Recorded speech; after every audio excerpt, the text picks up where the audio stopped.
everybody, and I would really like to thank Dr. Tarek and thank AUC for extending this invitation. I'm always passionate about coming back to AUC. I'm an AUC graduate, both as an undergraduate and as a graduate, and I'm also proud that my daughter studies at AUC now, so it's always very nice to come back, although I belong to the generation of Tahrir Square.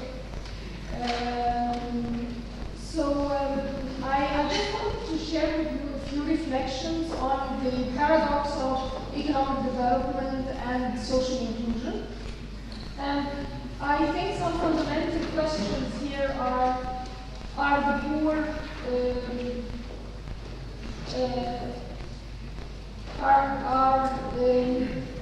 the poor excluded because they're poor, or are people excluded on the basis of poverty, or because they started as being excluded, so they ended up being poor, or do people have to stay excluded in order for the rich to become rich and to become richer as well? It's quite ironic that Egypt, Syria, and Tunisia were doing quite well on the MDGs, but still social unrest erupted and uprisings happened in these three countries. And I think issues of inequality and exclusion are integral to this discussion, and any meaningful social transformation in the post-2015 agenda would require that we answer questions about inequality and exclusion. Between Occupy Wall Street movement and the Arab uprisings, I think inequality and exclusion came to the top of the political agenda, and there has been a lot of discussion recently around the need for a paradigm shift in development that puts the citizens at the core, the rights of the citizens at the core of the development discourse. I would just like to reflect quickly on global trends on inequality, which are quite alarming. And I think a good figure is what was published in the Oxfam 2014 report, which mentioned that half of the wealth of the world's population is owned by only 1% of the world's population, which is not only appalling, but I think it speaks volumes to the futility of the development model that we've been using for decades. I also want to mention something about wealth concentration in the hands of a few individuals or states.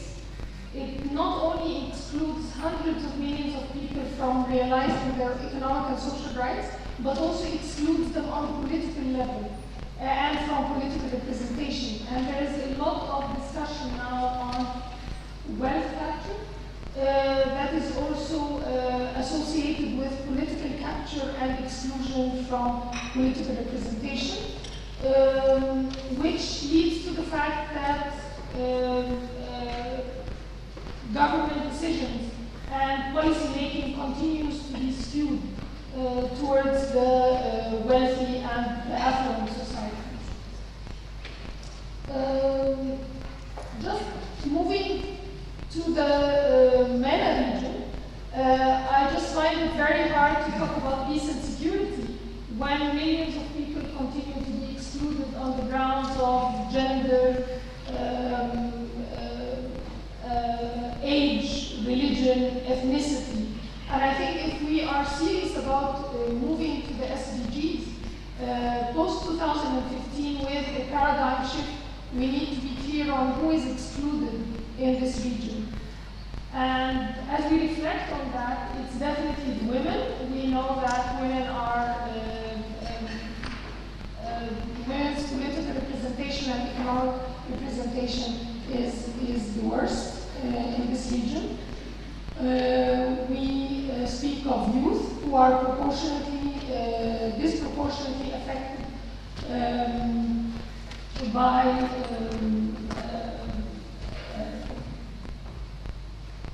in unemployment and informality. We have people with disabilities.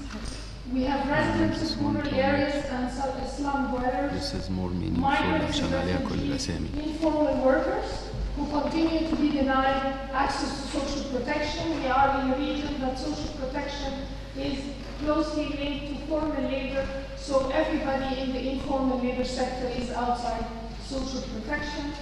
We also have the ethnic minorities, for example, Shiites in predominantly Sunni countries.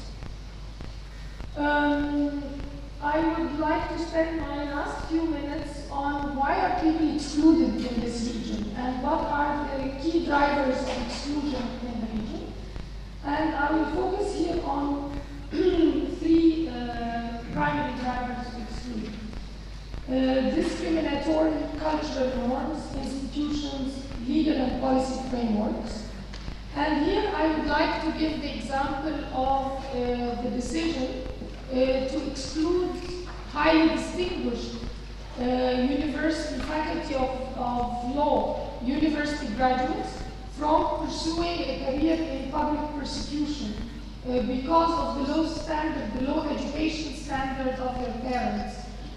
And I think this is a very stunning example of how family background and class plays a role in this society in people's upward mobility.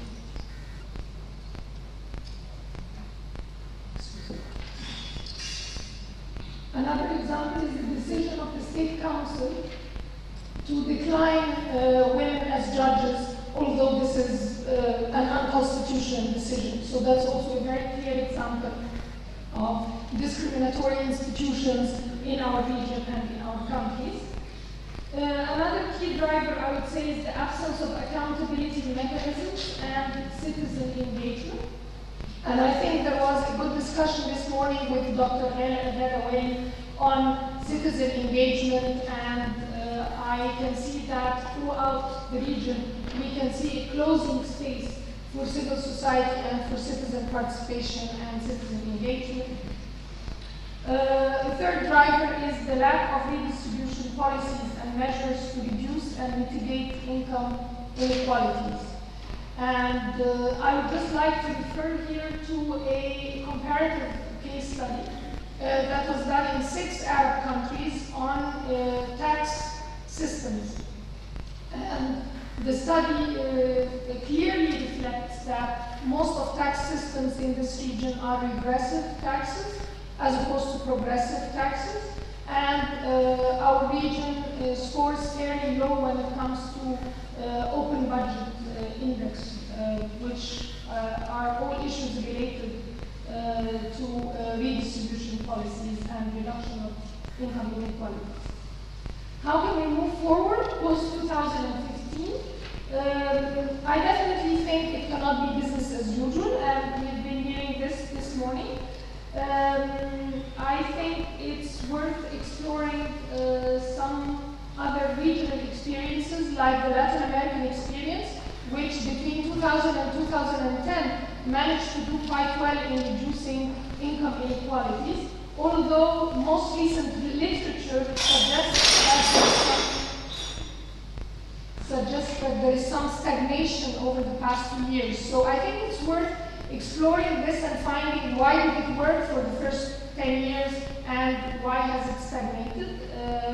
I think we can also look at some good practices from our region, and I think there is a good model in Jordan on the maternity insurance fund, which is a very good model for reducing the barriers to women's participation in the labor force, particularly in the private sector, by making everybody responsible for funding the maternity insurance and not just employers, which is usually disincentive for employing women.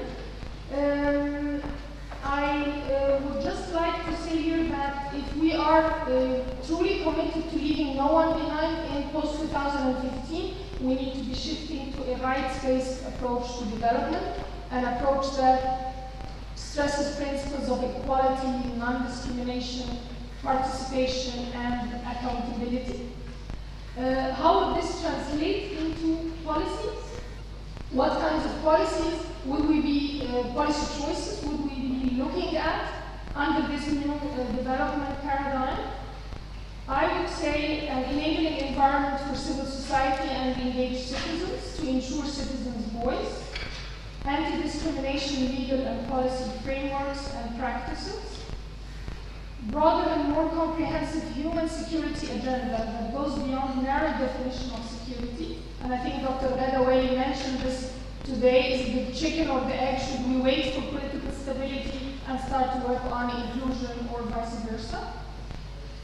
Fiscal justice, including progressive tax policies, but also participatory and open budgets. Universal social protection, and I think that's something also for discussion. Universal social protection as right versus conditional cash transfers and government transfers. Decent work opportunities, and I would like to stress here decent work. It's not just about job opportunities, but what kind of jobs are we talking about, and are we observing behavior standards and social dialogue mechanisms. My last 2 points are the private sector that's accountable to environmental and social impacts of investments, and there are very good practices in other parts of the world, and academic institutions and business schools that are well versed in inclusive business models and new fields like business engineering. Thank you. Language of economists, a choice variable. I think it's a binding variable. It's a binding constraint at the moment. In Egypt and Tunisia, if we're unable in Egypt and Tunisia, where we have perhaps the most hope for achieving broad political and economic objectives, if we're unable to resolve the security conundrum, there will be no return of tourists. Some of the most vibrant sectors of the economy that we rely on for so many important things will never recover, with devastating impact on economic development, prospects, and future prosperity. I only say this to underline what may have appeared a few years ago to be a short-term phenomena that is now taken on long-term repercussions. The security issue is a big issue that has not been resolved, and one around whom much of the hope for recovery, development, prosperity is going to hinge, especially in places like Tunisia and Egypt in the next few years. Another issue related to this, again, just thinking of the last few years, is what happened to private investment and private savings. The last 4 years have witnessed a significant decline in both, and it's not clear that a recovery is in sight. It's not clear that policies are being put in place to resolve this, and more importantly, from my perspective, given some of the issues that we reacted to in the initial session today, it is not clear that public investment is the answer. I think it would be an immense mistake to gamble the recovery of private investment, private savings, engines of a lot of things we have talked about earlier that lead to inclusive development, on the return of public investment. I think the record of public investment in the Arab world, especially large investment projects, is clear to many of us who've looked at this over the last 15 to 20 years. So predicating the recovery here that we need on public investment, I find a bit troubling, to say the least. Related to this, and I'm glad it was brought up by a number of speakers, including Minister Ghali, but especially Dr. Ahmed Darwish, related to this, an emerging third concern I have on my mind as I think about immediate development and I think about immediate recovery is what happened to our governments in the region. You cannot underestimate the capacity problems our governments in the region now have in delivering in executing, in maintaining, in facilitating, let alone in undertaking massive development projects. I would not want to bet my money or anyone else's money on such an assumption, not only in Egypt, in Tunisia, across the region. One of the casualties of the turmoil we've suffered in the region in the last 4 years, prior to that a whole decade of neglecting our public sector, is precisely what Dr. Ahmed spent most of his life trying to do something about: the degradation of our institutional capacities, just mere capacity to execute projects. I was on a panel a couple of days ago when an international banker was proposing to a Tunisian colleague the availability of cheap finance at the moment for Tunisia to be able to do everything it wants with. Yes, money is cheap. Long-term funding for project is available at very cheap rates. Our Tunisian colleague very rightly observed, we don't have the capacity to execute with all the money that has come to us.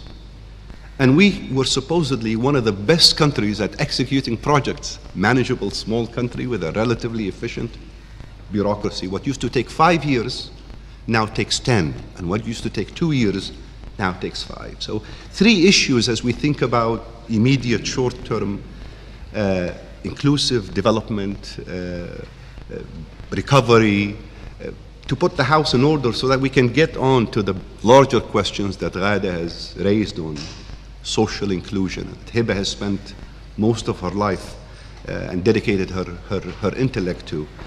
These 3 conundrums have now emerged, in my view, as binding constraints on how much we can achieve. What is good in this regard is there is a track record of what we've been able to do and not do, and I think it's worth our while to not reinvent the wheel or to choose a convenient starting point for a discussion around development and growth in our region. Let me be specific here and clear about what I mean. You cannot bring a development agenda from 2002 in 2015 and somehow assume the intervening years don't matter. If there's anything we've learned the hard way in economics and in political science, is that initial conditions matter. Where you start shapes where you go, partly because of and the boundary conditions around them. And I think this leads me to my second set of remarks. Any discussion about social inclusion and economic development in the Arab world post-2015 has to take a very honest position on what has happened in the last 15 years, at least. I would argue the last 50 years, but certainly the last 5 years. The context matters. Discourse matters. Terminologies matter.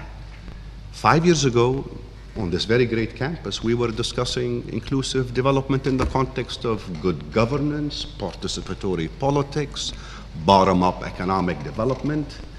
I find it very difficult to reconcile that with a starting point now that assumes that somehow government knows, can do it, will do it, and all we're expected to do is essentially maybe help on the margin. I don't think such a position, such an approach to the agenda of inclusion and development will work.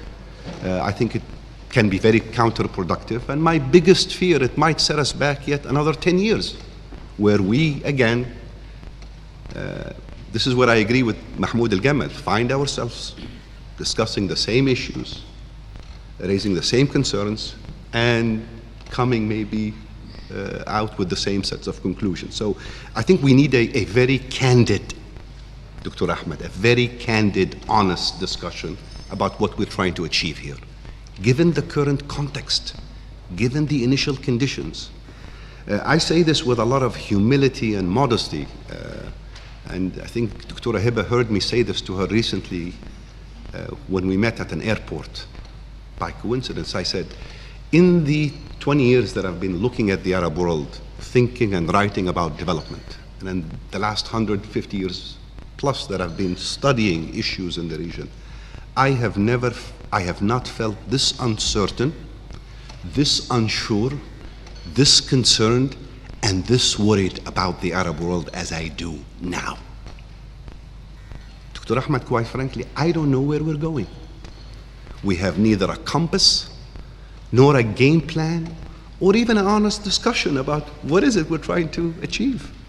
Which Arab world we're talking about here. I happen to come from a country, most of you know Libya, where a few years ago, a moment of immense hope has given now way to a moment of incredible fear about where we will go and what this means, let alone trying to think about how we come out of this big hole. Extending this discussion to the likes of Egypt or Iraq or Yemen or Tunisia or the Gulf has become a very complicated, I think, task for most of us. We can't even aggregate variables in basic tables of indicators anymore. I mean, which Arab world are we talking about here? The numbers don't make any sense anymore. The level of fragmentation that's taking place within the region is rendering the notion of an Arab world or economic development model, let alone an economic development model for it, one that presupposes social inclusion, participatory politics, good government. It has become a difficult task, Dr. Heba. And I think this, in many ways, is the issue that a conference like this at least ought to raise and bring attention to, as opposed to a set of recommendations that might go to the right ministers, may not go, might answer the right questions, or might be completely and totally irrelevant. So I profess to you with, as I said, with a lot of modesty, a sense of uncertainty around what these questions mean today and how to best deal with them. I think that is essential before we can actually begin to articulate a new discourse for what social inclusion means, what development means. And I would argue, last but not least, what good governance and good government means for this region. After all, so much hinges on what the government is able to do, will do, can do, knows how to do. And I'm not sure the answer to that ought to be a positive one. I'll stop here, Dr. Ahmed, and look forward to your discussion. Thank you. Thank you very much.